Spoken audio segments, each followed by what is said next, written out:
Hello friends, welcome to Learning Sessions, and today in this video we are going to start with the module D, last chapter that's related to fraud and vigilance in bank over there. So if you have been preparing for ABM CAIIB 2023, do watch this video till end, and if you have not subscribed to our channel so far, do subscribe it at the earliest and press the bell notification icon so that you get updated whenever we will be uploading the new videos. We have been uploading the latest syllabus videos for CAIIB JAIIB promotions over there, so do enroll right now and further start preparing for the same. We are having the Android application which is available in the name of IIBF Learning Center, and further if you're an iOS user, do download My Institute application and use the organization code that is listed here, that is GEGKD, and start preparing for the same. And let me tell you one thing more, that we are having the coupon code exams available where you'll be getting flat 82% off on all the listed courses. Do enroll using the coupon code and you'll be getting flat 82% off. And if you want to get all the updates on the go, then do join our Telegram channel that's available in the name of IIBF Learning.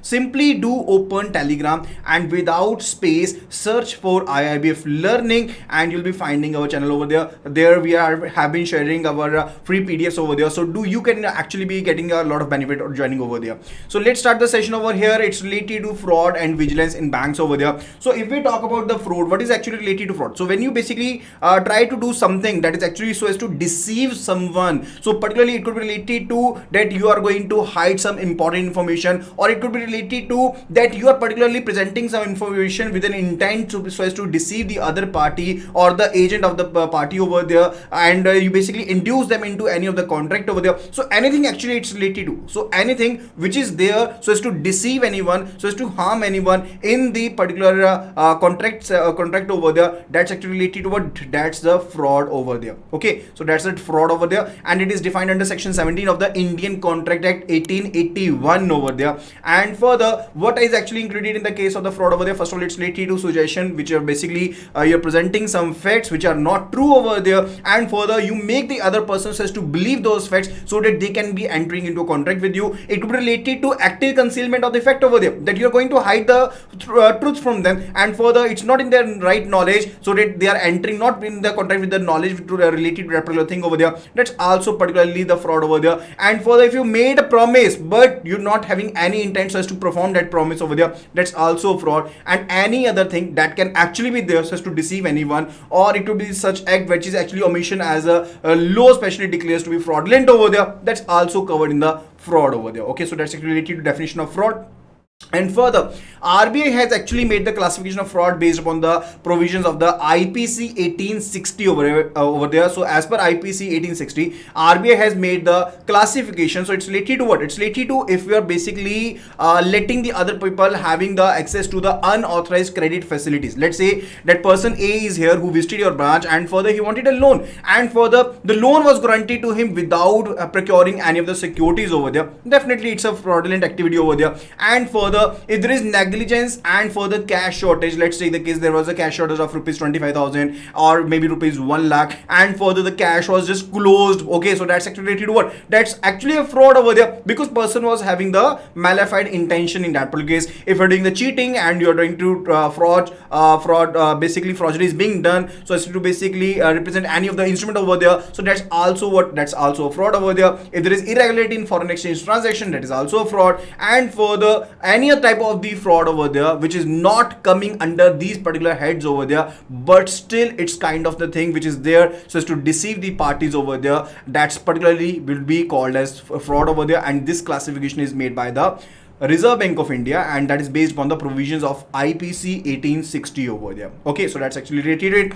Further, let's understand forgery as per the definition given under the section 463 of IPC 1860. Okay, so the fraud definition was given in what? It was given in section 17 of the Indian Contract Act. Kindly please take a note. And for the forgery definition was given in section 463 in IPC 1860 over there. Forgery is particularly related to when I am going to present a false document. Let's take the case I am going to join a service over there or job over there, and further there is a requirement that you must be having at least 2 years of experience. Okay, so I just got the 2 years letter, no experience, not from any of the company over there, but I just Photoshop it and further made the required changes. And particularly that could be related to what? It could be in the electronic form or it can be in the physical form over there, but there is falsification of the document over there, and I'm going to present that particular document to the HR of the company over there so as to mark it I'm having the 2 years of experience, but in detail in particular in scenario I'm not having any kind of experience related to the same, so that's actually what, that's a forgery over there. Okay,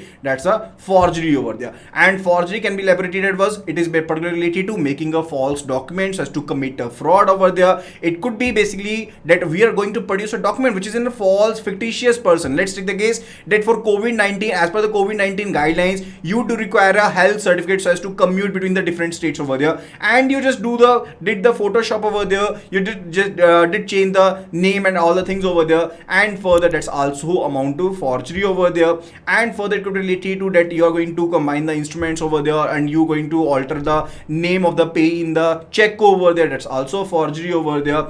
And further it could be related to that a document is made so as to hide the facts. So whatsoever the facts were there, you basically hide those facts from the person, and you made a new document based upon the things that you wanted to hide. Let's take the case that a report was having 10 points, okay, but I just generated a new report which is just showing let's say 5 points over there. That would be related to what? That's actually also a forgery over. Now it's related to different areas in the banks where the frauds can be committed. It could be related to the deposit that is taken from the public over there. It could be related to that the documents, or related to other things, other instruments, those were actually altered, and fraud has been basically been there. And it could be also related to that a bank employee has kept the original FDR receipt with him and has issued the duplicate or fake particularly photocopies of the FD receipt over there to the customers, and after that they have availed a loan in the name of the customer over there. That's also fraud activity in case of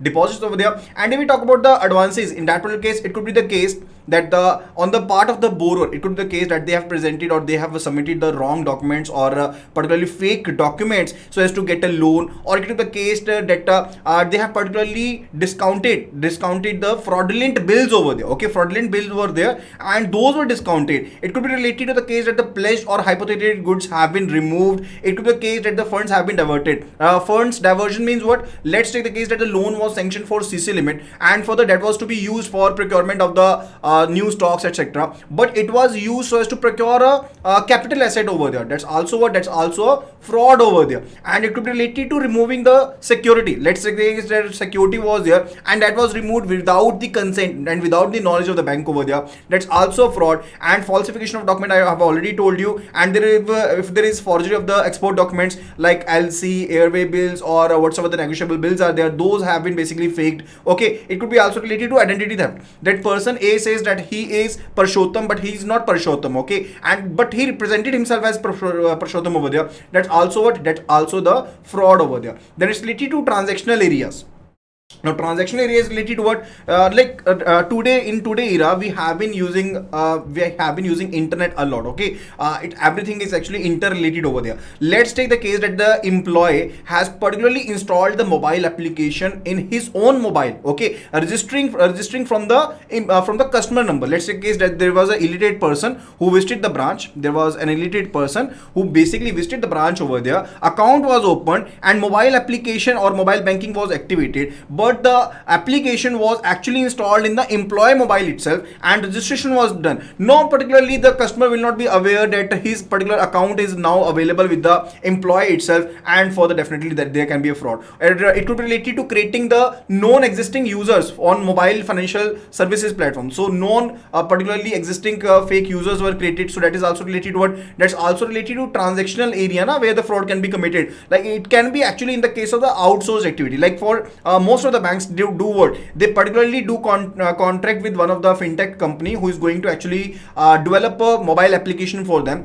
Now in that particular case, it could be the case that there can be a glitch on the developer end, or they have particularly created a loophole intentionally by which they can actually be accessing the different account of the employees, the different account of the customers over there, and further can be particularly doing what? Can be doing a fraudulent activity. Or it could be related to SIM cloning. Now in case the SIM cloning is done, Now, for conducting each and every transaction online, a message is received on an OTP is received on your mobile, okay, and that OTP is actually linked to what? That is actually linked to your SIM number over there. Now, if SIM card is cloned, in that particular case, the person can actually be getting the access to your messages over there, and further that will lead to what? That he will be having the OTP. The fraudulent person will be having the OTP, which he can be using for the unauthorized transactions over there, or it could be the case that there is unauthorized deductions from the wallet of the customers over there, or it related to that failure of the conductor due diligence, like of merchants, okay, that the merchants are particularly failed to conduct the due diligence over there. Payment is made by the customers for fictitious goods or services, like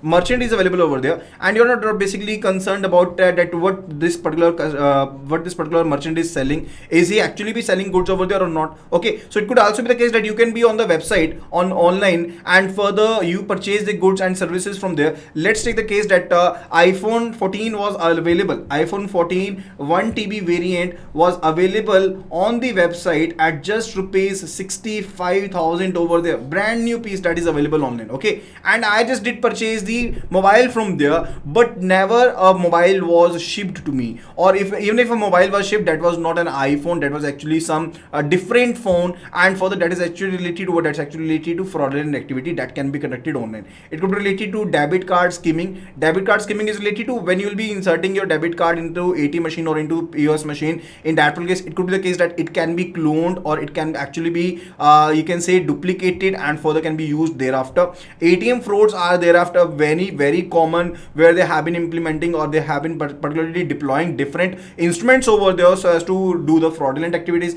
It could be related to triangulation or site cloning over there, that the customers will be entering their card details on the fraudulent websites, and later on these details will be misused. Like particularly it says that, like I told you the example, now in that particular case what will be done, that you have to enter your credit card details. Now credit card details will be actually be stored on the website itself, and after that it can be a fraudulent activity on the same. So that's actually related to triangulation or site cloning over there. Other than that, definitely, as I told you, there have been a lot of cyber frauds these days. First of all, it's related to DDoS, that is a distributed denial of service. Now let's understand DDoS using an example over there.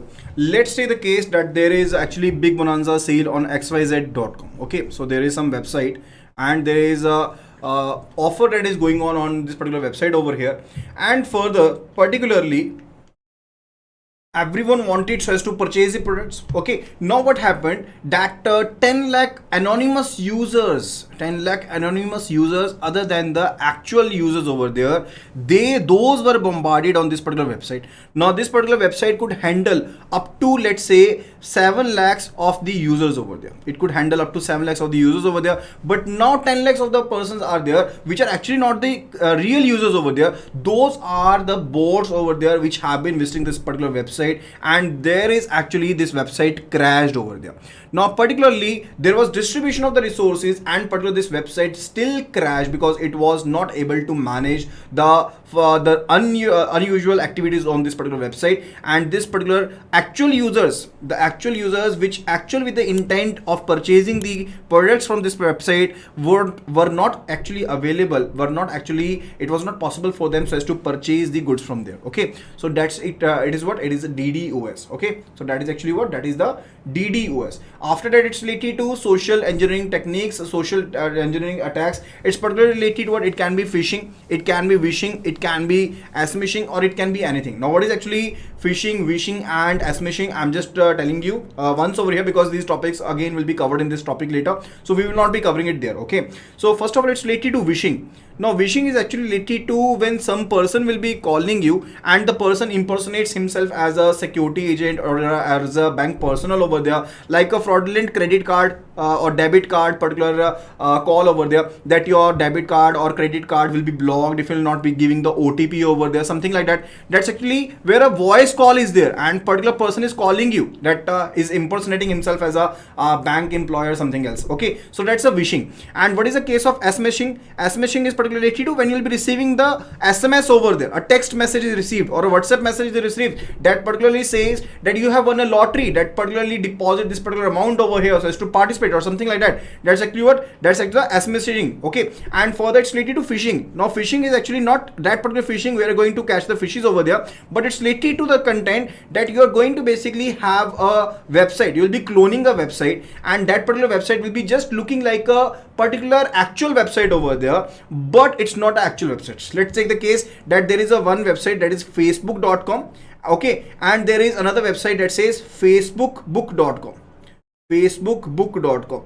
Now particularly, let's say this particular facebookbook.com website looks as it is as the original websites look like, and further when you will be opening this particular website over here, you will be entering your credentials without looking the URL over there. Okay, now when you will be submitting the data, the user ID password will be going to not to the facebook.com, but it will be going to the user, it will be going to the admin who has actually launched this particular website over there. In this particular case, your credentials are compromised. Okay, so that's the case of what? That's the case of the phishing over there. Okay, then it's the case of the man in the middle attack.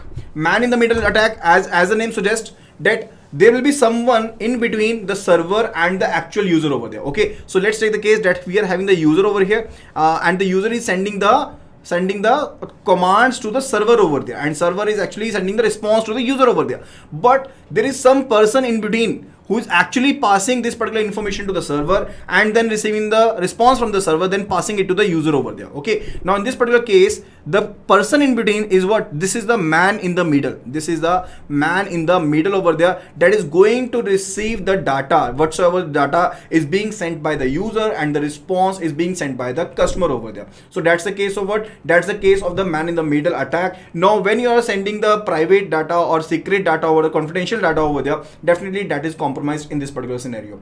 Then it's a case of the malware and the spyware attack. Now malware attack is particularly related to what? Let's say the case that you just opened a website, it says you need to download this particular thing, you downloaded the thing, and further when you just visited the website, a software was automatically installed on your PC without your knowledge. That's actually what? That's actually related to malware. That's actually related to malware, and it's particularly going to replicate itself at a very high pace over there, like a virus over there. And further, it could be the case, it could slow down your system. It could particularly be a key scrapper. Key scrapper does what? That whatsoever the keys you will be particularly entering on your keyboard over there, those will be sent, the data will be sent to some server over there. Now definitely you enter your credit card details and all the details over there too, so a pattern can be recognized by the person, and further that can further be used so as to particularly clear off your balances in the account over there. Okay, and further it's related to password attack. Password attack is particularly related to when the hacker is going to get the access of your password. Now that particular person using the social engineering techniques, attacks over there, like I told in case of phishing, that can be done. So particularly the hacker going to have the access to your credentials, password credentials over there. That's the case related to it. Further, it's related to advanced persistent threats over there. That is APT. That is a case of APT. Now it could be the case, let's understand this, that this is a network, and further a person, an individual or a group of person get the unauthorized access to this particular network over there, but they remained undetectable. They were not detected by the security agency over there, and they remained in this particular system, and never particularly they are not going to basically you can say that are not going to harm this system over here. Okay, but still they are going to be in this system, and they'll be getting all the confidential system or the confidential data from this particular network over there. That's the APT, that is the advanced persistent threat over there.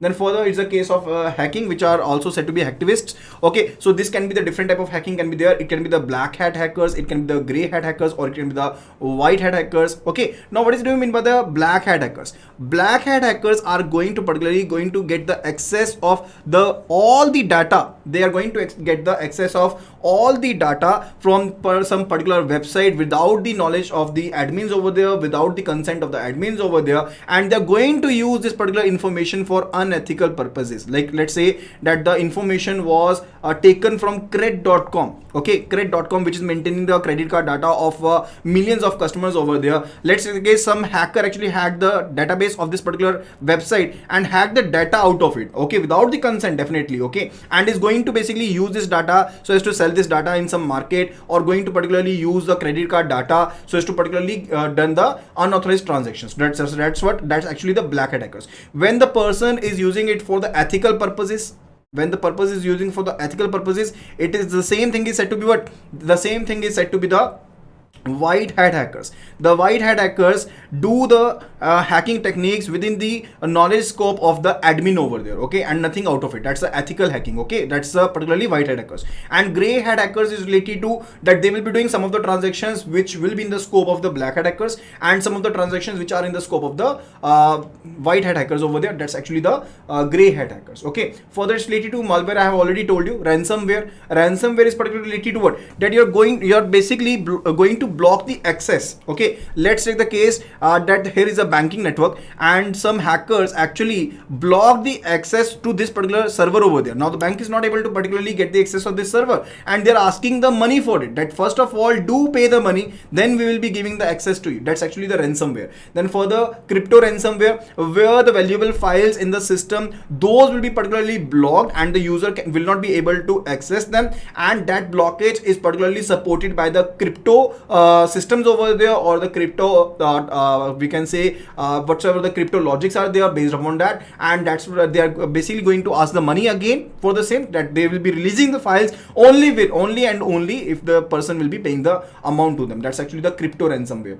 Then further, it's related to three ways computers are commonly infected. Let's have a look at it. That you received an email, and further that particular email says that you have won a lottery, you're going to have a job or something like that, and further you'll be clicking on the malicious link and your system will be particularly be infected, okay. That's the case. Or it will be the case of the maladvertisement, that you basically looked at some advertisement and you further clicked on the same, and the malware was installed on your system, and now it is going to infect your system. Further, it's particularly related to drive-by downloading. Now particularly it could be the case that you want to download the Microsoft Excel or Microsoft Word hacked version, and you don't want to pay a penny for the same, and you visited a website that a cracked version is available, you downloaded the same. Now when you will be installing this particular file over there, your system is also going to be infected. You will be able to use a Microsoft Word, definitely you'll be able to use a Microsoft Word, but other than that a software is also installed in your system which can actually be harming your website over there, okay. Then further, it's related to identity theft. I already told you, so as to impersonate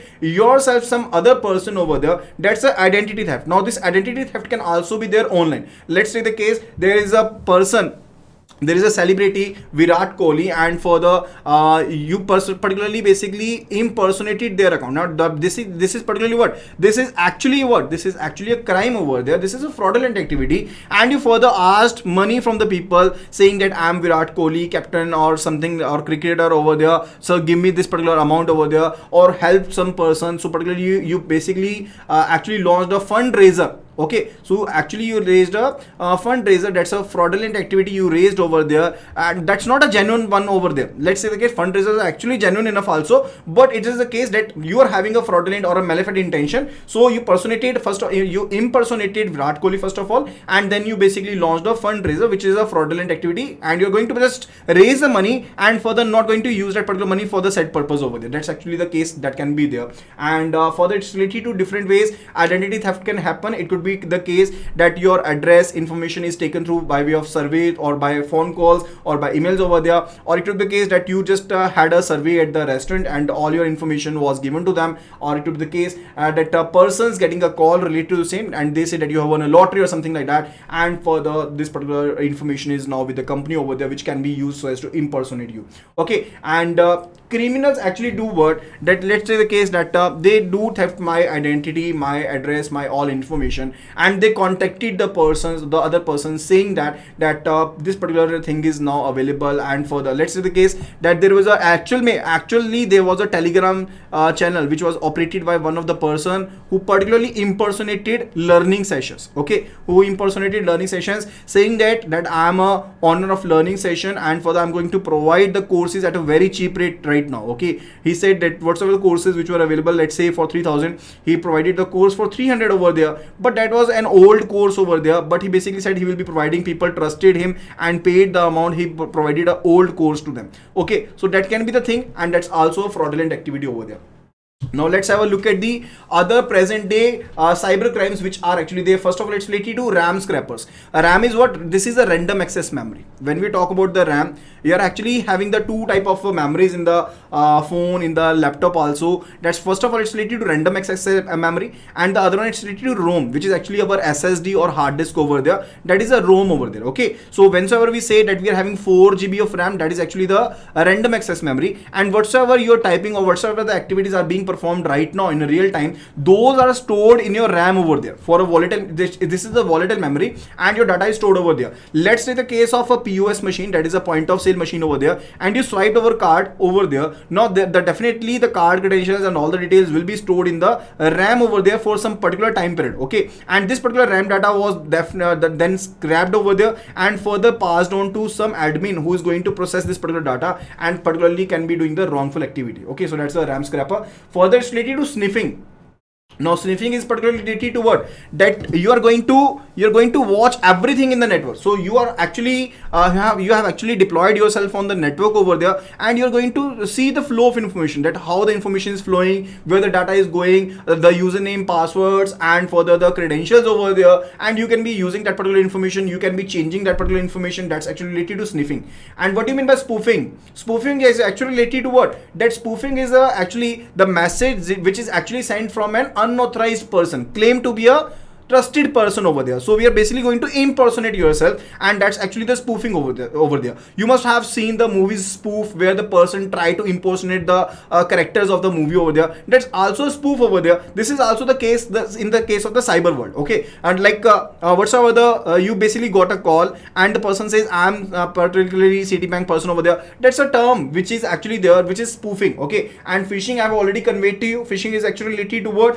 When you are going to clone a website and you are going to get the access of the credentials of the users from that particular cloned duplicate website, and you presented that website to be the original one. Okay, smashing, I have already told you, that's related to the SMS, that you are going to receive the SMS which will be fraudulent one. Wishing is related to what? It will going to receive the phone calls, like we have seen in the Netflix series Jamtada over there too. Okay, so that's the case of wishing. And then it's a case of farming. Now farming is actually it's actually a combination of two words. One, it is farming, and the other one it's related to fishing over there. One, it is a farming, and the other one it's related to fishing over there. And farmer is whom? Farmer is actually a hacker over there. It's a hacker over there that will actually be directing a user to a fake website. That will actually be directing the user to a fake website. Let's take the case that there was an advertisement on the Instagram itself that you can win this particular coins over there, or do join the course right now just for ₹1 or something like that. You clicked on the link, and further after that you visited the website which was actually the duplicated website. That was not actually a genuine website, and you entered the credentials and all the things over there. Now in this particular case, there was two things with two steps which were involved. First of all, it was related to directing the person to the website. That's the case the farmer is doing. That. Okay, and the second one is related to duplication of the website. That's actually related to phishing over there. Okay, and the combined case is said to be what? It is said to be farming. It is said to be the case of farming over there. Okay, I hope that this is clear to you. After that, let's move further. Okay, let's move further. It's related to the Central Payment Fraud Information Registry. Central Payment Fraud Information Registry, payment fraud reporting guidelines over there. Now, first of all, what must be the reporting frequency over there? Now, first of all, let me just tell you, whensoever a fraud occurs in the banking system, that is to be reported almost near to the real time. And when the system actually started, and with this actually started over there, all the frauds are to be reported to the Reserve Bank of India first of all, and there must be an EDSP, that is a electronic data submission portal, through which you are going to submit the data to the Reserve Bank of India. You will be basically sending the fraud related data to the Reserve Bank of India. Okay, and that data must be sent to the Reserve Bank of India within a maximum period of 7 days from the date of reporting of the fraud by the customer, or directed by the authority entity over there. That must be reported to the Reserve Bank of India within a period of 7 days. And gradually it was directed to the banks over there gradually, that this particular timeline is to be reduced, and further it must be in near to real time. The data must be reported to the Reserve Bank of India. That was a case related to it. Okay, now fraud reporting and monitoring system. First of all, it's related to CFR. It's related to CFR, that is Central Fraud Registry over here. That is a Central Fraud Registry over there. Now Central Fraud Registry is actually based upon the fraud monitoring returns over there. Now fraud monitoring returns, that the banks are going to report the data to the Reserve Bank of India. That data is to be reported to the Reserve Bank of India in near real time over there, and particularly the banks will be having the access to the EDSP over here, having the access to the EDSP over there, that is electronic data submission over there, submission portal over there, through the username and the password. So the banks will be having the username with them, they will be having the passwords with them, they'll be logging into the portals and will be submitting the data to the Reserve Bank of India. And further, that particularly creates a central database at Reserve Bank of India. That creates a central database at the Reserve Bank of India. That is actually a web-based thing, and that's particularly a online database system over there, web-based system over there. And further, monthly certificate of a submission of fraud cases to be sent to the Reserve Bank of India, that the banks over here will be submitting a certificate that they have reported all the fraudulent activities to the Reserve Bank of India. That certificate is to be uploaded by the banks over there. Then further, it's related to FIR, that is a first information report over there. So whensoever you are going to detect the fraudulent activity over there, looking at the quantum and the quantitative aspects of the fraudulent activity with the concern of the controlling authority at the bank is going to have a FIR in that particular case. So wheresoever it is mandatory so as to basically lodge a FIR, the FIR must be lodged. Okay, then it's related to delay in reporting of frauds over there. I told you that the reporting of frauds to Reserve Bank of India must be on near to real-time basis over there, and whensoever there is delay or the staff point, that accountability must be fixed. So staff accountability must be fixed in respect of delay of reporting the fraudulent cases to the Reserve Bank of India. Then further, it's related to monitoring system.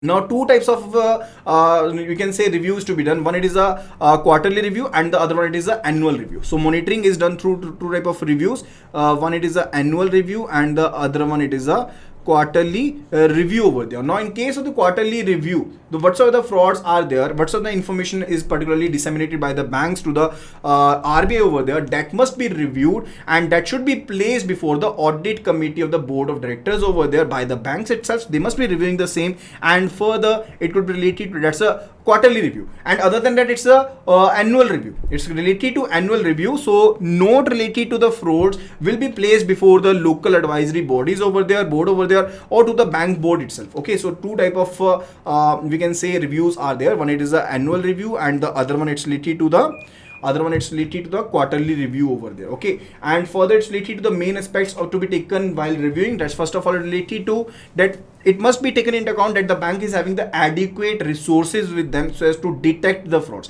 Detection is very much important. It's not like that we fix this let's say that this particular fraud will be done. If such kind of fraud will be done, there will be a penalty of ₹1 crore. But what if I'm not able to detect the fraud? Is there any use of basically having the penalty on the fraud itself? No. So first of all, it's related to what? It's related to that there must be the resources which can detect the fraud over there. There must be system. Okay, and further, the fraud are examined from the staff angle. So whether the frauds are examined from the staff angle, that the staff is actually involved in the frauds over there or not over there, and further, if the fraud is to be passed on, the data must be reported to the vigilance cell over there, or that must be the case. Okay, so in case of the public sector banks, it can be the case that the fraud is detected and it can be passed to the CVO, that is a Chief Vigilance Officer, or CVC over there. That can be the thing which can be passed on to the CVC over there, or in case of the foreign banks over there, it can be the case it can be passed to the CVI over there or to the police station over there. So that can be the case related to it. Okay, and the third one is related to whether the deterrent punishment is meted out. So whatsoever the deterrent punishment was there, which were actually fixed, taking into note of the fraudulent activity being performed by the person, so whether it is particularly being adhered to or not. Okay, so that's the case which must be looked into while we are reviewing the fraud and through the monitoring system over there. Then further, it's related to special committee of the board over there. Special committee of the board, that is SCBF. So there is ACB, that is the audit committee of the board over there, which in general takes care of the fraudulent activities and monitors all the frauds in the bank over there. But as per the RBI directions over there, RBI advised the banks so as to constitute a special committee of the board so as to monitor the cases of the fraud over there, and that is a SCBF. That is a SCBF, that is a special committee of the board so as to monitor the frauds over there. That's the SCBF. Now SCBF will be doing what? It will be identifying the reasons for delay in detection, that what were the reasons that the fraud was not detected at an early stage over there. And it also monitors the progress, that what's the progress with the CBI, with the internal investigation, with the police investigation, with the recovery position over there. It will be ensuring the staff accountability in all the examined cases, that it will be looking the staff angle in the cases over there, in the cases of the fraud over there. It will be reviewing the efficacy of the remedial action. Now, if are there sufficient or adequate correction actions have been taken place so that there is no reoccurrence of the fraud over there, or we can strengthen, how we can strengthen or monitor the system more amazingly so that these frauds can be avoided over there. So that's a case related to it, and that is related to SCBF. Now further, it's related to loan frauds, and this is a new framework. We are having two things in that. One, it is RFA, that is a red flagged accounts, and the other one, it's a EWS, that is a early warning signals over there. So in case of RFA, that is a red flag account, it can be particularly related to a signal which is actually saying that there can be fraudulent activity in this particular account over there. Okay, so it can be related to that there are one or more EWS or we can say early warning signals were there in the account which was saying that there can be a fraud in this particular account over there, and these signals will be actually triggering an alert related to the weaknesses in the account over there or related to the wrongdoings in the account over there which may be fraudulent. So bank should never be ignoring the EWS in that particular case and should be using them as a trigger, and must be taking the appropriate steps and must be taking up a detailed investigation in case of RFA over there. Then it's related to early warning signal over there. Second, it is related to EWS, that is the early warning signal. Now in case of early warning signal, Reserve Bank of India has given the illustration that what cases can be regarded as the EWS. First of all, it could be related to that there is undisputed payment, and further there is default in that particular case over there, and further the payment was to be made to the statutory body over there, and further it's related to that, or it could be related to there is actually a rise in the bouncing of the checks of high values over there. So these are particularly the early warning signal, or it could be related to that there is frequent change of the scope of the project that is undertaken by the borrower over there, or it could be the case that foreign bills remained outstanding in the bank for a longer time and tendency to bill remain overdue was longer over there, and it could be the case that there is delay actually observed in payment of outstanding dues. So whatsoever the outstanding dues were there and there were no payments made in that particular regard. It could be related to that the bank guarantees or LCs have been invoked frequently. In that case also, it could be the case that there is under insurance or over insurance of the inventory, and it could be the case that the person is avoiding the usage of the TAN into the bills over there, or it could be related to dispute on the titles of the collateral securities over there. So these are some of the early warning signal. Early warning signal is related to what? It's related to that there was delay in the payments. So we will be basically knowing that if there is irregularity in the account over there, definitely the account can be NPA. Okay, and further if the payment to the creditors is not being made so far, or there is delay in the payment over there, that's also related to early warning signal over there. Okay, further it's related to legal audit of the documents.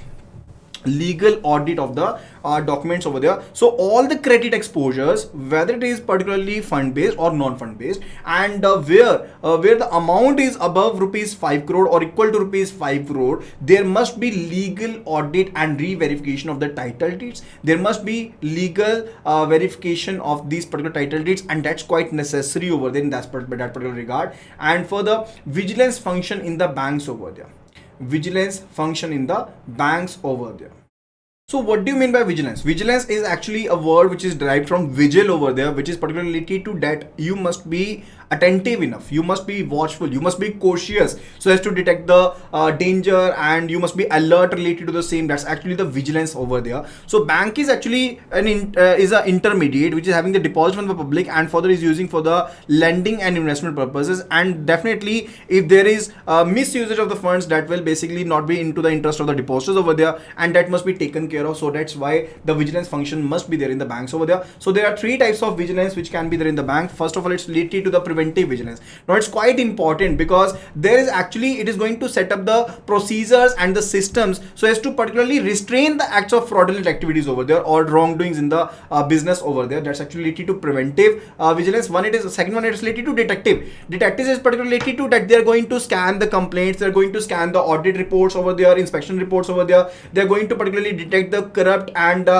malpractices, or if there is any negligency or if there is any wrongdoing in the activity over there. and further they will be having the close watch on those particular officers which are having the doubtful integrity, and further the activities which are quite sensitive over there, they will be particularly having a close look on the same. So that's actually the detective vigilance. The third one is related to punitive vigilance. Punitive vigilance is related to what? That they will be basically be conducting the investigation and collection of the evidence when the fraudulent activities have already been done, okay, and further they will be doing what? They will be basically be imposing the penalty on the same. The persons who are involved in the fraud, they will be imposing the penalties on the same. So that's actually related to punitive vigilance, okay. So three types of vigilance: preventive, detective, and punitive, okay. Further, it's related to aim of the vigilance in the bank over there. Now I already told you that the preventive vigilance is aimed at reducing the reoccurrence, or so as to prevent the fraudulent activity over there. Detective is related to so as to basically detect the purposes of the or the things or particularly related to frauds in the system over there. And for the punitive is related to that so as to investigate the frauds, and further so as to impose the penalty on the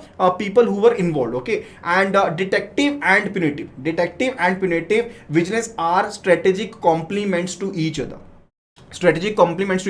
I told you that if I'm not able to detect a fraud over there, what if I'll be saying that a penalty will be imposed of rupees 1 crore if you do such type of fraud over there. So I must be having the detective function more stronger so that I can detect the frauds in a very short period of time over there, so that I can impose a penalty on them, okay. Then further, it's related to preventive vigilance takes a central role in the vigilance organized at the Reserve Bank of India over there, and the overall responsibility for vigilance work at Reserve Bank of India, it actually vests with the CVC, that is a Central Vigilance Cell over there. So Central Vigilance Cell at Reserve Bank of India is having the overall responsibility for vigilance work, okay. So guidelines issued by the CVC aimed at greater transparency. So there must be honesty, there must be the promotion of the culture of the honesty, and further the probity in the public life over there, so they can be actually be having more trust into the banking system over there, okay.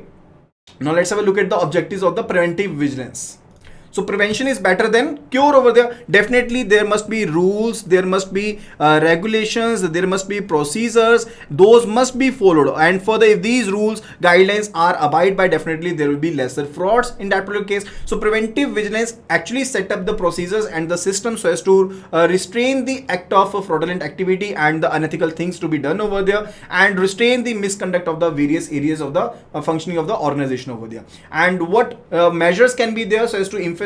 First of all, it's related to that there must be regular inspections and audits over there. So whatsoever inspections and whatsoever regulations in audits were there, you were basically to plan with the same, and further we are going to enforce whatsoever were found, we are going to enforce the same so that there can be no reoccurrence, okay. And we must be identifying the sensitive areas or sensitive activities over there in the business, and there should be careful scrutiny of the control returns. Now whatsoever the control returns are being sent, like let's say that this particular deposit is maintained or something like that, okay, if there is a control return, that must be actually be properly scrutinized, okay. And further, there must be regular surprise visits so as to points to places susceptible to corrupt practices over there, so there must be surprise visits for the same. And the other one is related to regular transfer of the officers, job rotation, and for the mandatory leaves must be there for those particular you can say sensitive areas, sensitive functions and duties over there, or where there can be actual corruption can be there, okay. And further, it's related to close scrutiny of all the staff accounts over there. Proper surveillance on officers must be there in case of doubtful integrity, which are having the doubtful integrity, and those which are actually there in the agreed list over there must be proper surveillance of the officers, okay. That's actually related to the things which must be emphasized while we are going to basically have the preventive vigilance. Then it's related to the preventive vigilance in electronic banking. First of all, it's related to definitely the phishing attack. I have already told you that what is actually the phishing attack. Now in that particular case, the login credentials can be taken away. Impersonation or the doubtful pages or cloning of the websites can be done so as to basically take your information from the system over there. For that particular purpose, there must be the case related to two-factor authentication. Now two-factor authentication is related to what? It's related to, let's say, the case that you are having the user ID password with you. You are having the user ID with you, you are having the password with you, but other than that there will be some other random factor. There will be some other random factor which will be conveyed to you through your email or maybe through your mobile number. Okay, so an OTP can be generated or something like that can be implemented. So the person is to enter this thing also so as to log into the system over there, and not only just using the user ID password over there. That's actually the two-factor authentication must be there. And then it's related to vigilance angle.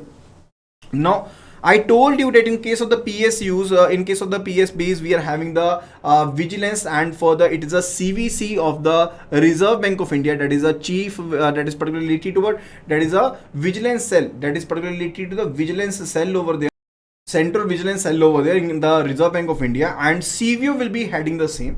And CVO is what? CVO is particularly related to what? CVO of the bank has been particularly, it's related to bank internal function over there. Okay.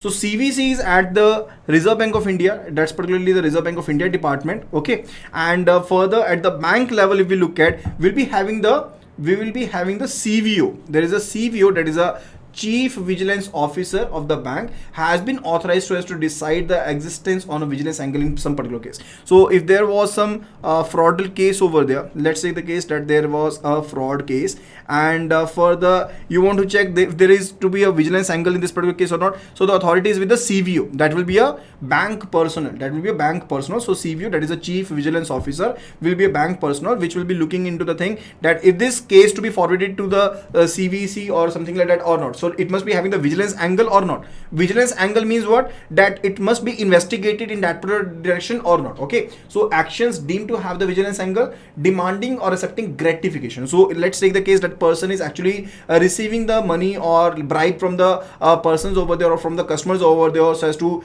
sanction a credit over there. So that's actually the case. And for the obtaining valuable without any consideration, so nothing has been done but you have been asking for money, and nothing has been done and you are asking for the valuable gifts over there, or that's particularly related to the illegality, and further that's related to corruption over there. Okay, so if you're basically going to possession, if you're going to taking the possession of the assets over there and that is not proportionate to your income, to your sources of income over there, definitely in that case also a vigilance angle can be there. Okay, let's say the case that the salary of the employee is 60,000, but he has purchased let's say 43 lakh rupees car, and that too without availing any of the loan. Now in that case also that can be a vigilance angle, that from what sources the person could have purchased the car. It's not for everyone, but definitely it can be a signal that can be taken by the CVO over there so as to have a look at the things over there. Okay, so as to look into the things over there. And further it could be related to misappropriation or forgery or cheating or any some kind of the criminal offenses over there, which particularly CVO will be thinking that yes, that it can be a thing which can be looked into and further can be investigated. Now let's have a look at the thing that's related to disposal of the complaints over there. Okay, now the cases which will be marked by the CVO, over here, those are particularly to be investigated. And further there will be actually classification would be related to what? It will be related to filed without inquiry or investigation, filed after verification, and further passed on to complaint cell as having no vigilance angle over there. So it could be the case that there is no vigilance angle in the case and it's particularly forwarded to the complaint cell over there, or it could be the case that it is passed to the CBI over there, or it could be the case that the departmental action or inquiry can be investigation can be taken upon. Okay, so that's the case related to it. Okay, so it could be the case that the it has been filed without verification, that no verification was needed and it has been filed for investigation, or it could be the case that it has been filed after investigation, or it could be the case that it has been passed to the complaint cell because it is having no vigilance angle, so they have checked it thoroughly and there was no vigilance angle, so it has been passed to the verification cell over there. And also it can be the case it has been passed to the CBI, or it has been taken up for the detailed departmental investigation over there. Now let's have a look at the punitive role of the CVO. Now if malified intentions were there and further corruption charges have been imposed on the person who were actually involved in the fraud activity, so there were different type of frauds over there, and further the CVO will be going through all those frauds. If this is to be investigated or not, it is to be passed on to the CBI over there, passed on to the complaint cell over there, investigation must be turned on or something like that. And further if it finds that the investigation went on and further it found that these particular persons were involved in this particular corruption process over there, in that particular case, punitive action can be taken against those persons over there, and investigation so as to collect the evidence over there, and there can be issuance of charge sheet. It can be, they can hold an inquiry, so CVO can hold an inquiry for that particular person over there. There can be consideration of inquiry report, and for the penalty order can also be passed on by the CVO over there. Then for the detective and surveillance role of the CVO. Now what is actually detection? Detection is related to that they will be going through or scanning the different reports over there so as to have a look that this can be a fraud activity which must be investigated or something like that. Okay, so CVO particularly discharge his role for the purpose of detective as well as for the surveillance vigilance over there. And let me just tell you that both of these roles, whether it's related to detection, whether it's related to surveillance, both of these roles are interrelated. Both of these roles are interrelated over there. And further, it's related to the fact that surveillance is related to what? That whatsoever has been detected, we are going to have an investigation that particular, that is surveillance, and detection is something different. Okay, so CVO can be working on both. It can be working on surveillance as well as on the detection part, and further it can be working as a head of the surveillance by the arm which is particularly extended by the CVC of Reserve Bank of India. Okay, so that's actually related to surveillance and detection and the role of CVO. Further, it's related to important functioning aspects of vigilance department over there. Let's have a look at it. So first of all, it's related to departmental investigation.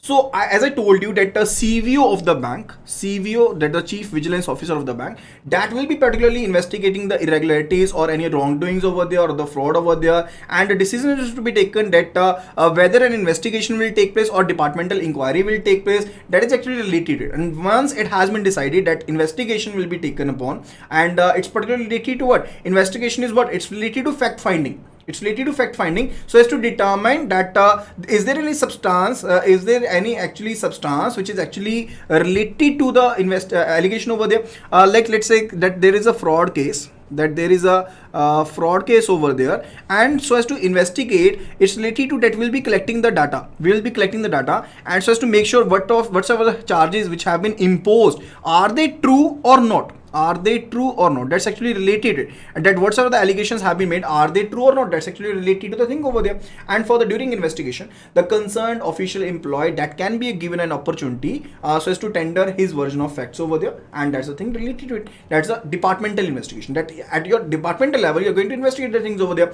Further, it's related to departmental proceedings over there. It's related to the departmental proceedings over there. Let me just clear one thing, and it's actually quite important fact that in the case that there has been two successive internal regular audits or inspection on the same. Let's say the case that there was a branch A, and there was actually a loan file in which the mortgage was not done. Or it was not as per the requirements over there. And further, there has been two successive audits, or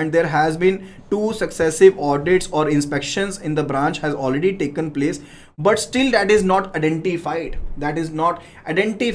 And further, or the period of 4 years, the wrongdoing was not identified. But it was not related to fraud. So there is not fraud over there, but there is lapse over there. There is a lapse that the documents have not been taken as per the rules, as per the procedures, as per the bank policy over there.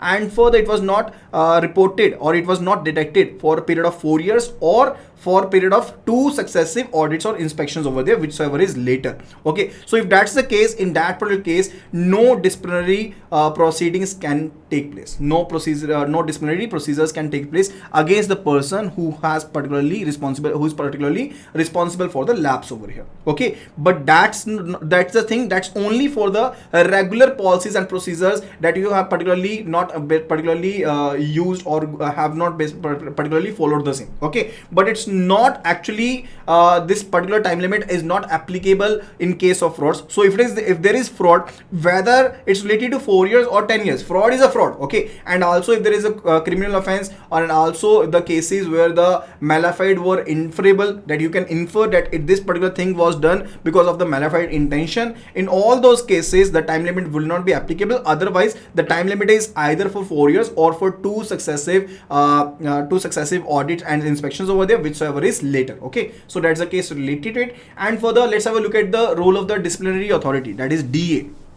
That is the DA over there. Now DA is actually related to what?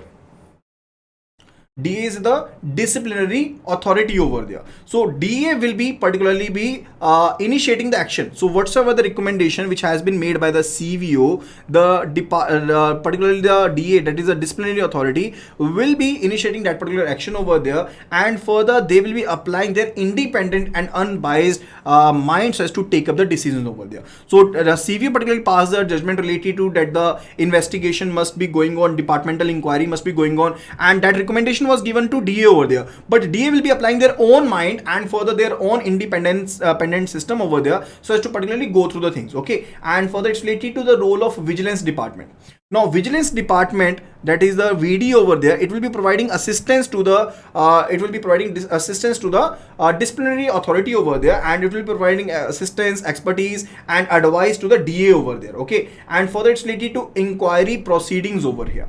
So department inquiry will be helping so as to DA so as to come to conclusion. So whatsoever the department inquiry will be going on, that will be helping the DA so as to come on conclusion related to what? Related to charging the official over there, or so as to free the official of the guilt or from the allegations over there. That's actually related to it. And also the DA will be fixing the punishment, we can say the quantum of penalty over there. So punishment, all the things will also be fixed by the DA over here. Okay, and further the principles of natural justice must be applicable to the departmental proceedings over there. What are the principles of natural justice? First of all, no one must be condemning anyone without hearing them. Okay, so if person A over here is guilty or particularly allegations are against him, definitely the person A must be giving a chance to be heard of, and further the accused must be known to the fact that what have been the charges put on against him, and the accused person must be given an opportunity so as to rebut the evidences, that if he is having something in his bucket that he can present, that chance must be given to the person over there, and that's actually related to it. Okay,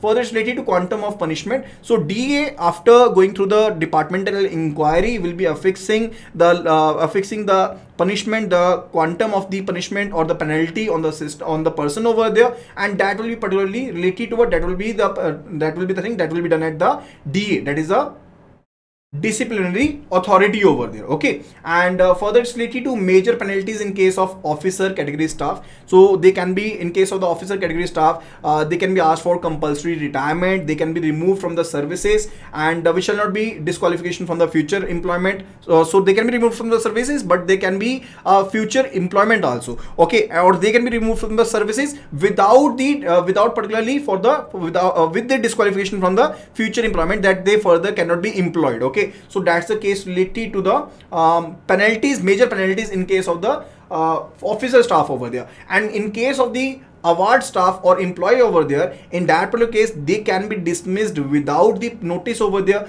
They can be removed from the service with superannuation benefits. They can be removed from the service with this superannuation benefit, with the disqualification from the future employment, or without the disqualification from the future employment over there. And further, they can be discharged from the services with the superannuation benefits over there, with disqualification from the future employment over there, and further be brought down to lower stage. Okay, it could be the case that previously they were working at this particular level 5, and now they have particularly be scaled down to 2 levels. Okay, so they can scale down maximum up to 2 levels over here. So that can be the case related to it. And further it's related to stiff, sphere, major penalty over there. Stiff, sphere and major penalty would be related to that you are going to remove the person, you are going to dismiss the person, or compulsory retirement from the bank service. That's a stiff and major penalty in case of the punitive actions. After that, it's related to the 12 sutras for the bankers for a better fraud risk management in the banks over there. So this was particularly given by S.S. Mundra, that is a former deputy governor of Reserve Bank of India. He actually suggested 12 sutras for the bankers for better fraud risk management in the bank over there. First of all, the first sutra is related to, you need not basically cram these things over there, just get an idea related to the same, that who gave what thing and what number of sutras were there. So sutra 1, it says that you must be having a robust risk identification identification system with you, proper reporting control must be there, and further that's actually related to that 4 eyes principle. 4 eyes principle says that you must be keeping your eyes and ears open. That's actually related to it. And the second sutra is related to that you must be following the 5 C's of credit. That is the capital. You must be having the adequate capital, and you must be having the capacity with you. You must be taking adequate collateral, and the terms and conditions must be abide by, and the further related to character of the borrower over there, that must be looked into. And further there must be a culture of eternal vigilance. Eternal vigilance, that the vigilance must be applicable to each and every sector, each and every activity and function of the bank over there. And further it must be kept in mind that fraud is a criminal offense over there. The fourth sutra is related to that solution for technological challenges is not always more technology. It's not the case. It can be a simple solution too. Further, institute checks and balances to calibrate the people risk. Okay, so there must be the things available so that you can calibrate the people risk or the operational risk over there, because definitely there is actually the attrition rate is quite high. Attrition rate is related to that old persons are going at an early stage and the new people have been joining. So new staff members or newly recruited staff that must be trained so as to work, and further that must be trained properly that how to follow the procedures. So there must be a value that must be given to them. Further, Sutra 6, it says that empower the fraud risk managers adequately. So fraud risk managers must be adequately empowered. They must be having the access so as to investigate, so as to implement their decisions. Okay, and further Sutra 7, it's related to use of the 3 C's, that's related to central fraud registry, that must be looked into. CAIIB, that is related to the reporting of the high quantum of the loans over there, and further credit bureaus. So there must be extensive use of the CFR and further CAIIB and the credit bureaus over there. And further we must be relying on the market intelligence, that what things have already been implemented we must be relying upon the same. And further we must be developing the business analytic tools so that we can analyze the activities so as to basically work upon them, so that basically we can minimize our risks over there. And Sutra 10, it's related to cut losses and exit when the situation so demands. So we must not be staying in this condition for a longer. So if we are basically having a loss in that, so we must be having a stop loss trigger over there so that we can actually be minimizing our losses. And further we should not be throwing good money after bad money in fraud cases. So if there was actually loss in case of the fraud money, we should not be putting our good money so as to make the loss good over there. That should not be the case. And we must be complying with the RBI regulations in letter and spirit over there. So that's actually related to 12 sutras. I have given an idea that what was actually explained in these 12 sutras, and the idea was given by SS Mundra, who is former Deputy Governor Reserve Bank of India. Okay, then it's related to Reserve Bank of India guidelines on internal vigilance. So that is actually applicable in case of the private sectors and the foreign sector banks over there. Let's have a look at it. First of all, it's related to anti-corruption agencies. Now, anti-corruption agencies are having the responsibility that they will be looking for all the things where the corruption can be there. They will be looking for the acts of the misconduct for which the people have been alleged against or committed by the persons over there, or employees under their control, or the functions under their control over there, and also so as to take the punitive actions for the same, so as to the recurrence can be avoided. Okay, so that's the case related to it. Now in that particular case we are having the CIV, that is a Chief of Internal Vigilance. Chief of Internal Vigilance. So CIV heads the internal vigilance division of the bank concerned, and that will be in the case of the private banks and the foreign banks over there. So we will be having the CIV, that is the Chief of Internal Vigilance over there. And CIV's functions can actually be divided into 3 parts. One of it is related to preventive vigilance, punitive vigilance, and detective vigilance. That was actually quite similar. So as per the vigilance, we were having 3 types of vigilance, that is a preventive, detective, and further related to the punitive vigilance. That's actually the same as per that was available in the case of the PSUs over there. So in case of the preventive vigilance, we particularly are going to have the processes, procedures, rules, so that particularly we can restrain from the wrongdoings and unethical things over there, so as to particularly basically providing a scope for the corruption. So particularly will be having the rules and regulations which will be preventing the scope of the corruption over there. And further we must be taking a review of the regulatory functions. So whatsoever the regulatory functions are there which are going to regulate the working, which are going to regulate the doings or the work of the system over there, in that case we are going to basically having a review of the same. And further, wheresoever we are having the sensitive jobs, we are having the sensitive functions over there. In that particular case also we must be looking into, and further we must be having the adequate methods so as to having a control over the exercise of discretion. Now in those particular areas in which the people are giving the authority so as to make the discretion over there, that they are having the authority, definitely the corruption can be in that particular case. It may be the case that they are misusing their power or something like that. So that must be transparent and in fair manner enough, that how the discretion is being provided. So the CAIIB must be having a control in that particular regard under the preventive vigilance over there. Okay, so that's actually related to it. Further, it's related to appointment, role and functions of the CAIIB. So the basis of appointment of the CAIIB would be based upon the knowledge related to experience, track record and proven integrity of the person over there. And CAIIB would be particularly be appointed for a period not lesser than 3 years, which can be extendable up to further up to 2 years in that particular case. And further, if the CAIIB was, let's say, was particularly in previous bank A over there, let's say CAIIB was there, and now before completing the term, person A was transferred to bank B over there, in that particular case, the CAIIB can be having the in total CAIIB tenure as maximum of 6 years and not more than that. Okay, so let's say the case that the person he completed 2.5 years in as a CAIIB in bank A and further was transferred to bank B over there. Now in bank B, maximum he can be tenure having a tenure of to 3.5 years and not more than that. Okay, so that's the case related it, because I told you that the person is appointed for 3 years but 2 years can be extended, but that's not the case when the person is transferred from one bank to another. Okay, further it's related to association of CAIIBs with sensitive matters over there. Now CAIIBs should not be particularly a member, should not be particularly a party to the processing and decision making processes over there, because if CAIIB would be a party, in that particular case neutral decision making cannot be done and the functioning of the CAIIB will be compromised in that particular case. Further, it's related to submission of reports and returns, that's particularly related to the CAIIB over here. Now CAIIB in all the cases, in all the pending cases, CAIIB will be going through all the files, that what investigation has been made so far, what disciplinary actions have been taken and all the things, and further the reports related to the same are to be submitted within the first week of every month, and what necessary steps have been taken for the same, those must also be reported and must be reviewed. Okay, further it's related to staff rotation and the mandatory leave. Now definitely on those particular areas and positions where definitely the sensitive areas over there, let's say the case if a branch manager is there, or let's say the case a credit manager is there, definitely these are sensitive positions over there. So there must be procedure related to the staff rotation and further related to the mandatory leave, so that whatsoever the functionaries are there working on there, those can be checked thoroughly during the gap period in that particular case. Okay, so that's the case related to it. Further, it's related to complaints.